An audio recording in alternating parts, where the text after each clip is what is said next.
Well, my first guest is another victim of the corrupt Democratic Party establishment. He served 8 years in prison for corruption charges before President Donald Trump commuted his 14-year sentence. I want you to please welcome former Illinois Governor, Democrat Rod Blagojevich.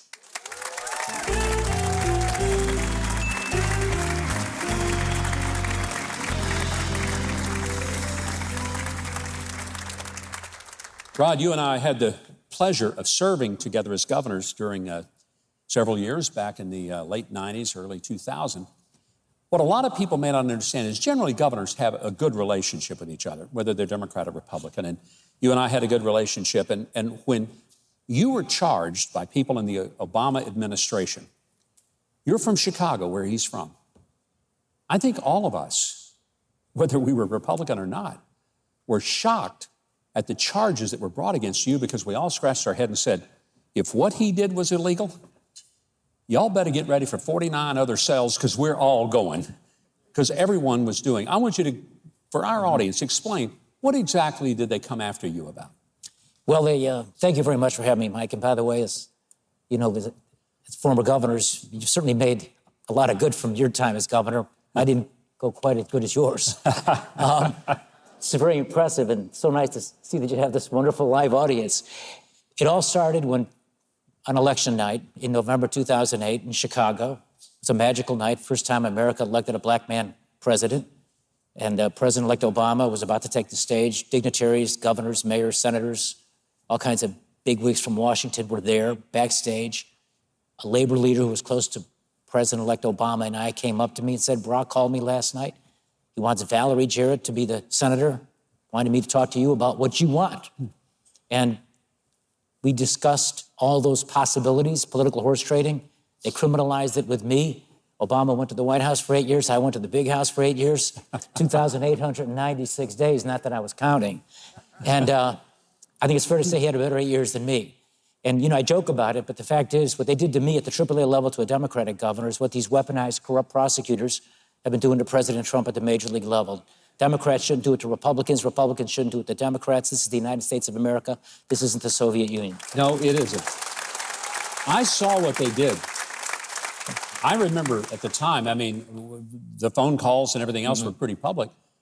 And honestly, it was, as you say, political horse trading. It was not criminal, did not appear.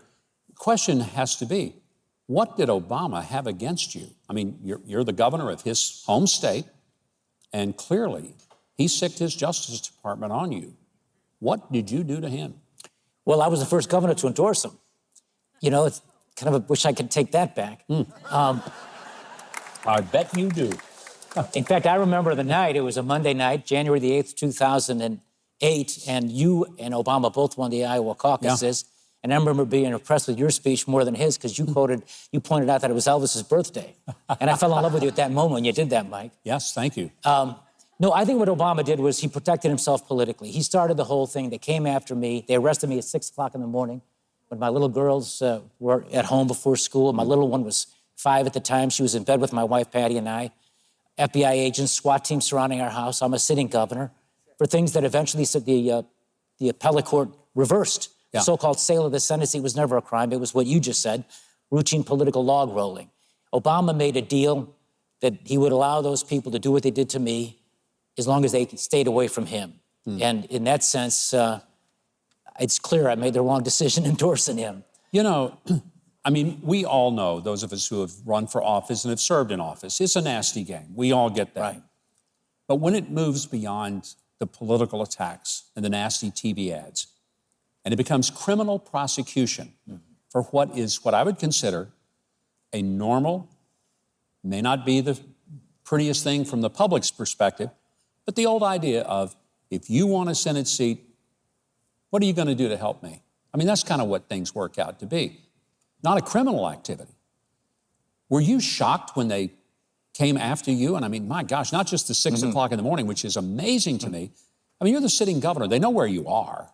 Yes. They don't have to bring a SWAT team. They could have called your lawyer and said, we want to talk to the governor. That's not what they did. No, they didn't. I was shocked. I was handcuffed. They had me in the back of their FBI vehicle, handcuffed. when I finally was able to get an answer, why are you doing this? And they said, you were trying to sell Barack Obama's Senate seat. And I thought it was so preposterous. And I thought, briefly and naively, that the media would see that for the absurdity of what it was. The fact is, if you were a criminal, you're a pretty stupid criminal, because how do you possibly think you're going to get away with selling the president of the United States Senate seat? Yeah.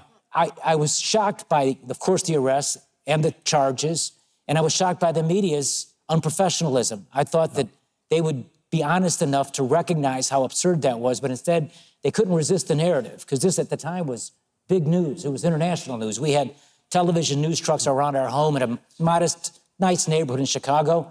There were Japanese television trucks. Israeli news was in front of our house. And it was all for political conversations. Nothing happened. Yeah. It was just talk. And they failed to convict me at a first trial. And then they tried me a second time, and they did to me what they did to Trump in New York. They moved the line on the law. In other words, they custom-tailored the jury instructions to fit legal conversations, but turned them into fake crimes. That's how they get convictions now when they're determined to get you. This, again, is frightening, because this isn't just about what happened to me or what they're doing to President Trump. If they can do it to us, beware, they can do it to all of you. And this is not the land of the free and the home of the brave when they do this. That's what people need to understand. If they can do it to you, if they can do it to President Trump, it's not that they could do it to folks like sitting in our audience. They will do it to them as soon as they do something that the government just doesn't like. The federal government came after you. They lost the first trial, and they didn't walk away and say, okay, well, that didn't work out. They just kept coming. And I think a lot of people need to understand that when the federal government wants to get you, they have unlimited resources, because they have all of our money. And they can spend as much of it as they want to get their political targets. So they come after you again, and there's a limit on what we can do if we're the target to defend ourselves, to hire the attorneys. It must have been an extraordinarily expensive process for you simply to defend yourself. Well, it was a long, hard journey, just those two trials alone. After they failed to convict at the first trial, they dangled a light sentence if I would agree to plead guilty to some of those things that weren't crimes. 18 months would have made it easy for myself and my family. But I couldn't possibly do it for several reasons, not the least of which is I had a responsibility as a governor, like you did, to follow the rule of the law and to protect the Constitution. And the people voted for you or didn't vote for you. But you can't give in to what you know is a corrupt prosecution, and they know it's corrupt. They were leveraging and playing a game of chicken with me. And so I resisted. I never imagined that the judge and the court would be so rigged. I never imagined that they could actually fix trials by using jury instructions to criminalize things that were legal. And then I never imagined that, you know, he would send me to prison for a 14-year sentence. Think about this, Mike. 14 years. No one even accused me of taking a single penny. It was all talk on a political deal that Obama initiated and Obama started. And, you know, I was out jogging one day and I was running through the streets of Chicago, and it was back when newspapers were in boxes. You can buy one. I saw a big cover photo of me on there, and the headline was 30 to life. Feds asking 30 to life for me. Needless to say, my pace picked up for the rest of that run when I saw that. But no, they're ruthless, they're relentless, they're remorseless, and they're corrupt. And they're doing it to Trump. And again, as I said before, this is a threat to our democracy. This is KGB, Soviet-style police state politics. And this election is so important, ladies and gentlemen. You have to fight to elect Trump to save our republic. You know, it's fascinating for me to hear you, yet another Democrat, saying, you got to vote for Trump, not because his personality is all warm and fuzzy, but because he understands the rule of law and he's been subjected to it. We were talking before that Bob McDonnell, a Republican governor from Virginia, went through the same thing. His prosecutor was Jack Smith, the same guy going after Trump.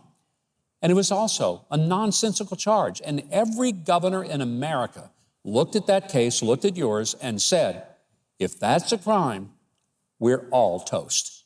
Because it was the normal thing of just day-to-day political maneuvering. And it was not illegal, it was not criminal. But I want to get to the point that I think is important. You did get a commutation. Did not come from Barack Obama. No, it did not. And I was probably one of the more fortunate of the 151,000 inmates in the federal system, because my paperwork, that's the vernacular for my fellow inmates, they call it your paperwork, was on the desk of two presidents, Obama and President Trump. And my young daughters wrote letters to President Obama, who I knew since 1995. And they're the same age as his beautiful 2 young daughters. And those letters were delivered to Obama by David Axelrod. I had relationships with people who could reach the president. And he didn't, after 6.5 years there, he passed me by. He didn't do anything. 1 month later, though, I get called into the case manager's office, and they asked me to sign a waiver because the White House wants your records. Trump had been president for a month, and he was interested in seeing what he can do to try to get me out of where I was. Very interesting. A month into office. 1 month. Yeah. And if I could, I said to you, Mike, I did the show Celebrity Apprentice. It was one of the best things I ever did. I never watched it. When I was governor, I was busy being governor, right? Yeah. And, well, he fired me, and he was right to do that. And then who'd have thought all those years later he would free me? Donald Trump's the only president in American history to have fired and freed the same guy. Even Lincoln didn't do that. That's pretty good. You know, it is a great story, but it's a reminder that for all the talk about how Donald Trump is so partisan and that he's mean, I know other people that no one wanted to touch, and he was willing to risk a lot of criticism in giving commutations and or even pardons to people who really deserve them. And I think it speaks well of him, you know, and I'm looking at his case and I'm hoping that he can pardon himself come January. I think it would just be a delicious moment if he just did that. Yes, exactly.